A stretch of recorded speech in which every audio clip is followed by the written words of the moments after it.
شروع ہوا ہے، جس کا ٹائم 31 مارچ تک ہے، اس کا جو دوسرا پتر نمبر 2 ہے، آپ اس کو بھر کر اس میں مسجد قبرستان کو دکھا کر اس کاغذ کو آپ ریسیو کروا کر اس کی ریسیونگ کاپی آپ اپنے پاس رکھیں، تاکہ آنے والی تاریخ میں جو نقشہ بنے یا سروے کے بنیاد پر جو فیصلہ ہو تو کم سے کم وہ جگہ جہاں آپ مردہ دفن کرتے ہیں وہ بتائے کہ یہاں پر مردہ دفن ہو رہا ہے، وہ بتائے کہ یہاں مسجد کھڑی ہے، وہ بتائے کہ یہاں عیدگاہ موجود ہے۔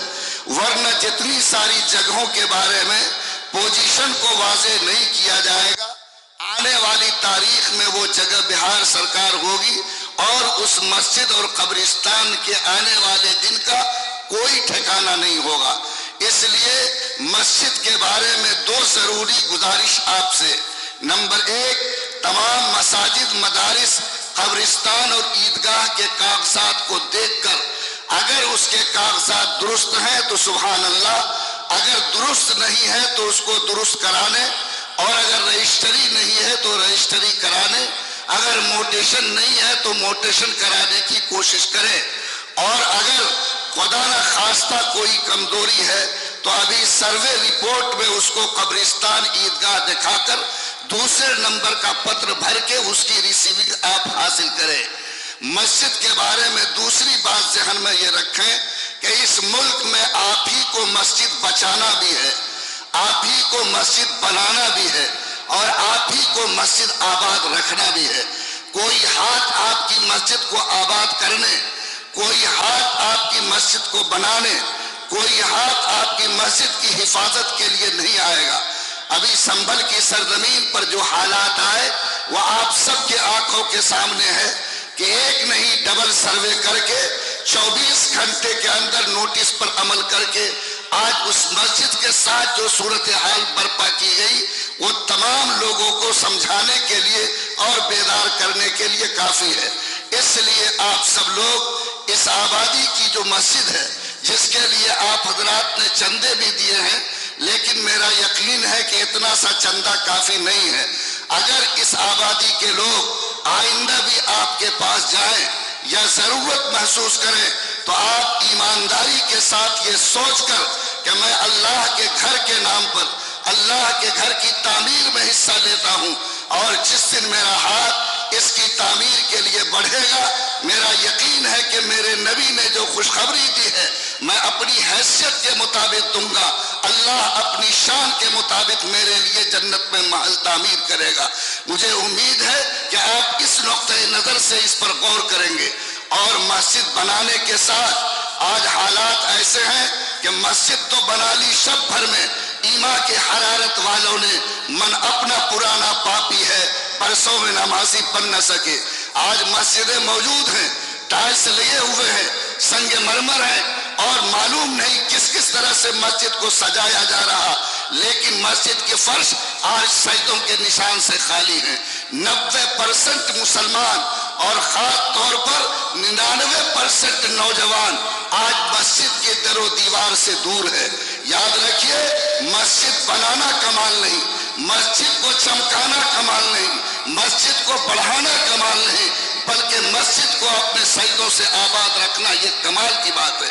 مسجد چاہے چھپر کی کیوں نہ ہو، پھوس کی کیوں نہ ہو، لیکن اگر وہ سجدوں سے آباد ہے تو وہ آبادی قابل مبارکباد ہے۔ لیکن اگر مسجدوں میں چمک پیدا کی گئی، دیواروں میں ٹائلس لگائے گئے اور اس کو چمکا کر اس کو کوشش کی گئی کہ عالی شان بنایا جائے، لیکن اس میں سجدے اگر نہیں ہو، نمازیوں کی تعداد اگر اس میں نہیں ہو، نماز پڑھنے والے اگر وہاں نہ پہنچے تو یاد رکھیے وہ مسجد آبادی کے لوگوں پر لعنت کرتی ہے، اور آبادی کے لوگوں کے اوپر اللہ کی رحمت کے بجائے اللہ کی لعنت کی بھیک مانگتی ہے۔ اس لیے جو لوگ یہاں موجود ہیں، اگرچہ آپ میں سے بہت لوگ نظر نہیں آ رہے ہیں، لیکن میں آپ سے یہ گزارش کرتا ہوں لوگوں، یہ بہت مشکل وقت ہے۔ آج کے حالات میں بھی اگر آپ نے اللہ کی طرف پلٹ کر نہیں دکھایا، آپ اگر سجدے والے مسلمان نہیں بنے، آپ نے 5 وقت کی نماز کی پابندی شروع نہیں کی، بتاؤ کون سا ایسا وقت آئے گا جب آپ کا سر اللہ کے سامنے جھکے گا؟ اس لیے میں پورے مجمع سے وعدہ لینا چاہتا ہوں کہ انشاءاللہ ہم لوگ مسجد کے تعلق سے بیدار مسلمان بنیں گے، نہ صرف مسجد بنائیں گے، نہ صرف مسجد کو چمکائیں گے، بلکہ اللہ تعالیٰ توفیق دے تو ہم سارے کے سارے ایمان والے آج اس جلسے سے عہد کر کے اٹھیں گے کہ ہم اللہ کی طرف پلٹیں گے، سجدے والے مسلمان بنیں گے، مسجد چاہے چھپر کی کیوں نہ ہو انشاءاللہ اس کو اپنے سجدوں سے آباد کریں گے۔ کیا یہ مجمع اللہ کے سامنے 5 وقت کی نماز کے وعدے کے لیے تیار ہے؟ اللہ تعالیٰ آپ کے حوصلے کو بلند فرمائے۔ مسجد کے تعلق سے تیسری بات آپ باندھیں، آج کے حالات میں جو فضا چل رہی ہے اور جس طرح ایمان کے لٹیرے آپ کے بچوں کے ایمان پہ ڈاکہ ڈال رہے ہیں، آپ ایمان والوں کی ذمہ داری ہے کہ مسجد میں صرف پڑھانے کا کام نہیں ہوگا، نماز کا کام نہیں، بلکہ ہر مسجد میں مکتب کھڑی کیجئے۔ اگر آپ کی آبادی میں کوئی مدرسہ نہیں ہے تو آپ لازم سمجھیے کہ آپ اگر چاہتے ہیں کہ آئندہ بھی مسجد آباد رہے، آئندہ بھی اس مسجد میں سجدے ہوں، آپ کے نسل کے پاس ایمان موجود رہے، تو ہر مسجد کے اندر مکتب کا نظام شروع کیجئے۔ بہت سارے لوگ کہتے ہیں کہ ماشاءاللہ بچے جائیں گے تو ایسا ہوگا ویسا ہوگا، نہیں، اگر بچوں کو کل کی تاریخ میں مسلمان رکھنا ہے تو آج چاہے اس سے مسجد کے اندر لگے کہ وقتی طور پر کوئی کمی آ رہی ہے، لیکن آپ کہیے کہ جب تک بچہ الحمدللہ نہیں سیکھے گا، قل هو اللہ نہیں سیکھے گا، آئندہ کی تاریخ میں وہ نماز ادا کرنے والا نہیں ہوگا، اور اگر نمازی نہیں ہوگا پھر مسجد آباد نہیں ہو سکتی۔ اس لیے آپ کے بڑوں کا حکم ہے، میں امارت شریعہ کے ایک خادم ہونے کے ناطے آپ کو امیر کا یہ پیغام سناتا ہوں کہ آپ لوگ اس بات کو گرہ میں باندھیں کہ جس آبادی میں مکتب نہیں ہے آپ مسجد میں مکتب کا نظام جاری کریں گے، 1 گھنٹہ 1.5 گھنٹے کا مکتب۔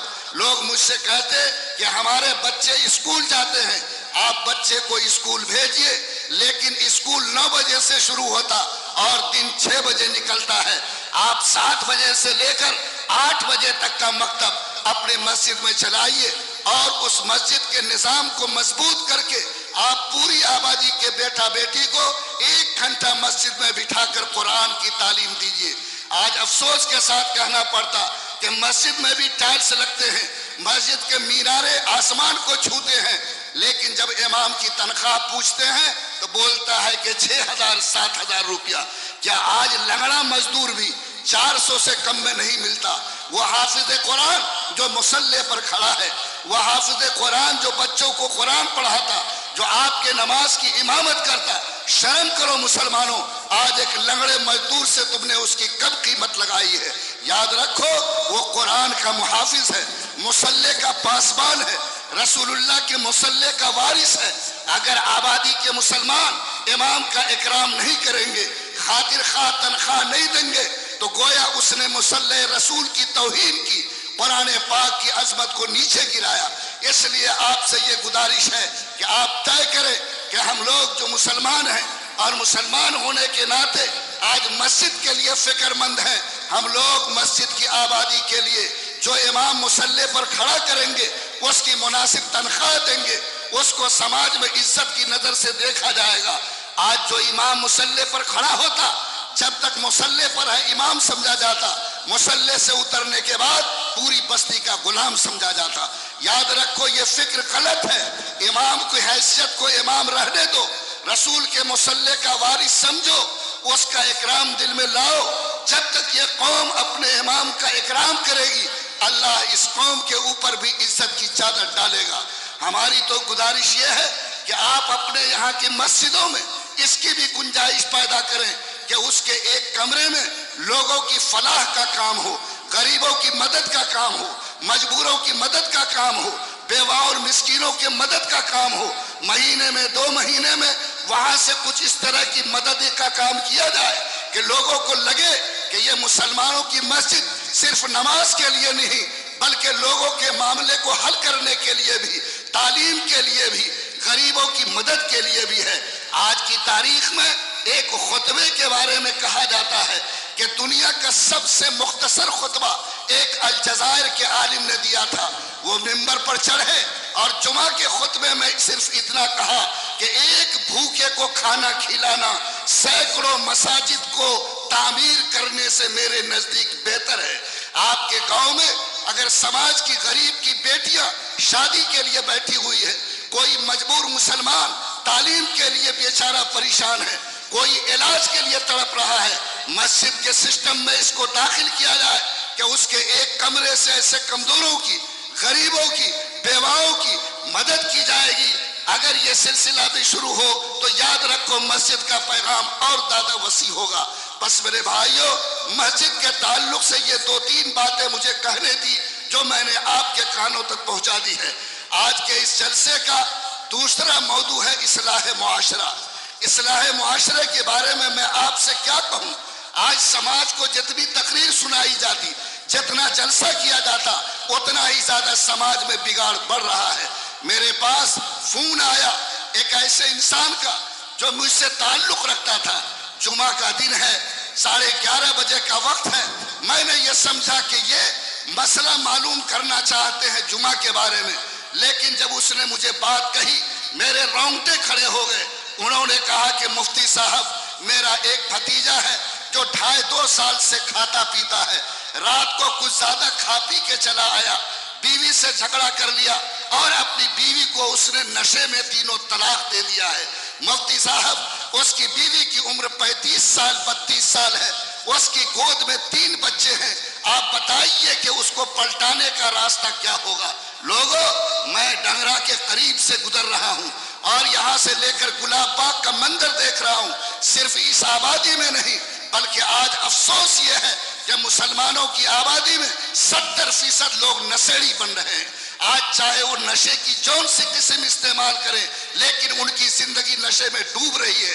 کوئی تاریخ کے مٹکے کے پاس بیٹھا ہے, کوئی شراب کی چسکی لے رہا ہے, کوئی انجیکشن لے رہا ہے, کوئی کوگریکس پی رہا ہے, کوئی بھانگ اور گاجا کھا رہا ہے, اور نشے کی لعنت پہ اس کی زندگی ڈوبتی چلی جا رہی ہے. مسلمانوں, میں انصاف چاہتا ہوں. تم نماز پڑھتے رہو, روزہ رکھتے رہو, لیکن بتاؤ کہ تمہارے گھر کا بیٹا اگر نشے میں ڈوب کر 32 سال کی بیٹی کو 3 طلاق دے دیتا ہے تو بتاؤ اگر اس بیٹی کی زندگی اجڑے گی, 3 بچوں کے سر سے باپ کا سایہ چھینے گا, تو بتاؤ اس باپ کے دل پر کیا چوٹ لگے گی جس نے 20 سال تک اپنی بیٹی کو پالا اور اپنی بیٹی کی عزت سے شادی کرائی. بولو کیا گزرے گا اس معصوم بچے کے دل پر جس کے سر سے باپ اور ماں کے سائے چھینے جا رہے ہیں. بتاؤ کیا گزرے گا اس بیٹی کی سندور پر جس کا سہاگ آج اجڑ رہا ہے. یاد رکھو, یہ وہ لعنت ہے جس نے اس سماج کو آخری درجے پر خدا سے دور کر دیا ہے. اللہ فرماتے ہیں, میرے بندو, اگر تم گناہ کو چھوڑو گے, تقوی کو اپناؤ گے, تب جا کر میری مدد مصیبت کے وقت تمہارے ساتھ ہوگی. لیکن اگر تم گناہ میں ڈوبے رہے, اگر تم نے گناہ میں لت پت ہو کے زندگی گزاری, تو یاد رکھو میری مدد نہیں ہو سکتی. میں سماج کے ان نوجوانوں سے, ان بھائیوں سے جس کی زبان میں آج نشے کی لت ہے, میں صاف کہنا چاہتا, سنو, جب نشہ کوئی مسلمان کرتا ہے, حلق سے نیچے جیسے اس کا حق اترتا ہے, اللہ اس کے سینے سے ایمان کو چھین لیتا ہے. اور یاد رکھو, نشہ کرنے والا مسلمان اگر نشہ کرتے ہوئے دنیا سے جاتا ہے تو بڑا سے بڑا گنہگار اپنے گناہ کی سزا بھگت کر جنت میں جا سکتا, لیکن نشیڑی کبھی اللہ کی جنت کا چہرہ نہیں دیکھ سکتا. آج اس نشہ نے سماج کو کتے سے زیادہ ذلیل, بندر سے زیادہ حقیر, سور سے زیادہ بدتمیز بنا دیا. ابھی کلکتہ میں ہمارے قاضی کے پاس ایک 17 سال کی بچی تڑپ کر کے آئی اور اس نے قاضی کا ہاتھ پکڑ کر کہا کہ مجھے انصاف چاہیے. قاضی نے پوچھا کہ بیٹا کیا ہوا؟ کہا کہ میرا باپ رات نشہ کر کے گھر میں آیا, میں اپنے کمرے میں سوئی تھی, میری ماں اپنے کمرے میں تھی, میرے باپ کو اس کی تمیز نہیں رہی کہ میں اس کی بیٹی ہوں کہ بیوی, وہ میرے کمرے میں داخل ہو گیا. رات اس باپ نے نشے کی حالت میں میرے ساتھ وہ سلوک کیا ہے جو کوئی شوہر اپنی بیوی کے ساتھ کرتا.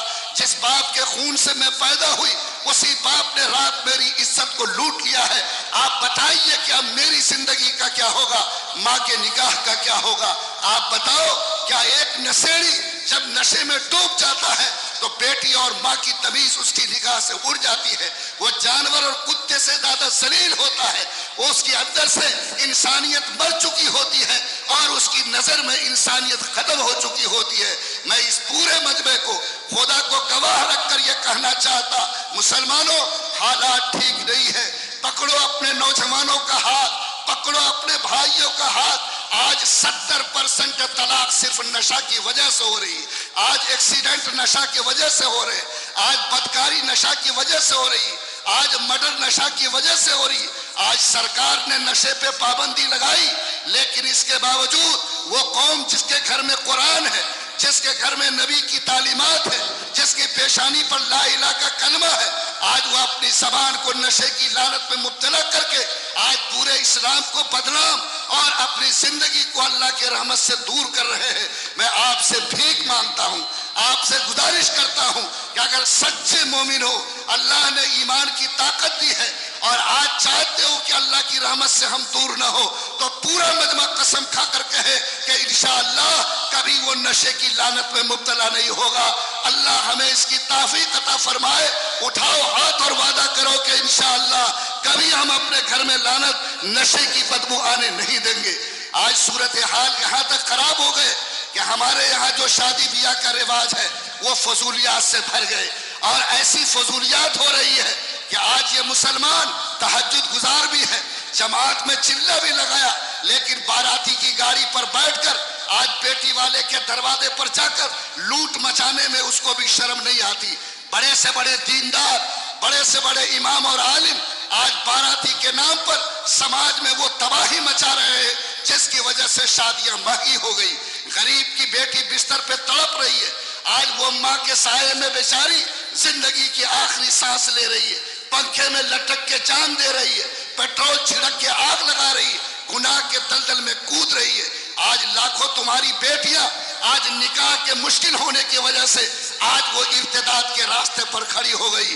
آپ سے میں سوال کرتا ہوں، آپ کہتے ہو مسواک کرنا سنت ہے، آپ کہتے ہو پلیٹ چاٹنا سنت ہے، آپ کہتے ہو ٹخنا سے نیچے کپڑا لٹکانا حرام ہے، لیکن یہ بارات میں جانا، بیٹی والے کے دروازے پر جا کر اپنی زبان پہ چٹخارا لے کر کھانا کھانا، بتاؤ کس اسلام کے اندر جائز ہے؟ یاد رکھو، کسی پیغمبر کی زندگی میں باراتی کا ثبوت نہیں، صحابہ کی زندگی میں باراتی کا ثبوت نہیں۔ علماء کا فتویٰ ہے کہ اگر بیٹی والا تم کو دعوت دے کر نہیں بلاتا ہے اور صرف بیٹا والا کارڈ دیتا ہے اور بیٹا والے کے کارڈ پر تم جا کر بیٹی والے کے یہاں کھانا کھاتے ہو تو یہ کھانا مشکوک ہے، بلکہ بعض علماء نے اس کو حرام تک لکھا۔ لوگوں میں آپ کے ضمیر پر چوٹ لگانا چاہتا کہ آج بے شرمی اتنی بڑھ گئی کہ صرف مرد بارات نہیں جاتے بلکہ جوان بیٹی اور بہن کو بھی گاڑی پر لاد کر بارات لے جاتا ہے۔ حرام ہے، یہ گناہ ہے۔ یہ تم کو بیٹی والے نے کارڈ دے کے بلایا نہیں، تم بے شرم مسلمان ہو، بغیر دعوت کے دوسرے کے دروازے پر جا کر کھاتے ہو۔ اسلام اس کی اجازت تم کو نہیں دیتا۔ آج جو طوفان بدتمیزی باراتی کے نام پر کی جاتی، اس نے اسلام کے سر کو دنیا میں جھکا دیا ہے۔ میں آپ سے گزارش کرتا ہوں، اگر متقی مسلمان ہو، پرہیزگار مسلمان ہو، اپنے پیٹ میں حرام لقمہ دینا نہیں چاہتے، تو آپ کی ذمہ داری ہے کہ باراتی کے اس مروجہ رواج کو جو آج سماج میں جڑ پکڑ گیا، جس کی وجہ سے شادیاں مشکل ہو رہی ہے، آپ اس کو روکنے کی کوشش کریں۔ اور اسی کے ساتھ ساتھ جو مسلمان جہیز کے نام پر آج اپنے بیٹوں کو بیچ رہے ہیں اور بیٹی والے سے پیسے وصول کر کے سامان مانگ کر اپنے گھر کو چمکا رہے ہیں، وہ بھی یاد رکھو، جہیز مانگ کر لینا رشوت ہے، سود ہے، حرام ہے۔ اور اگر کوئی مسلمان اپنے منہ کا کٹورا کھول کر بیٹی والے سے سوال کرتا ہے تو اس سے بڑا ذلیل، اس سے بڑا کمینہ، اس سے بڑا گرا ہوا فقیر دوسرا نہیں ہو سکتا۔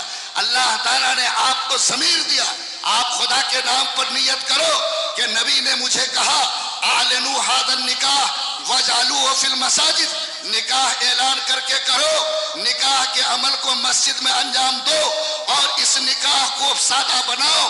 جس طرح نماز پڑھنا عبادت ہے ویسے نکاح کرنا بھی عبادت ہے۔ اگر آپ نے نکاح کو عبادت نہیں بنایا، نکاح کو سادہ نہیں کیا، نکاح میں لین دین کو نہیں روکا، نکاح میں فضول خرچی پر پابندی نہیں لگائی، بیٹیاں مرتد ہوگی، گھروں سے بھاگیں گی، اپنے بدن میں آگ لگا کے چلیں گی، سماج کو ذلت کی کھائی میں اتارے گی اور آپ کو موت تک رسوائی کا سامنا کرنا پڑے گا۔ اس لیے اگر آپ باضمیر ہیں، آپ مسلمان ہیں، تو آپ وعدہ کیجئے کہ انشاءاللہ میں زندہ دل مسلمان بن کر یہ عہد کرتا ہوں کہ اپنے بیٹے کا نکاح مسجد میں کراؤں گا۔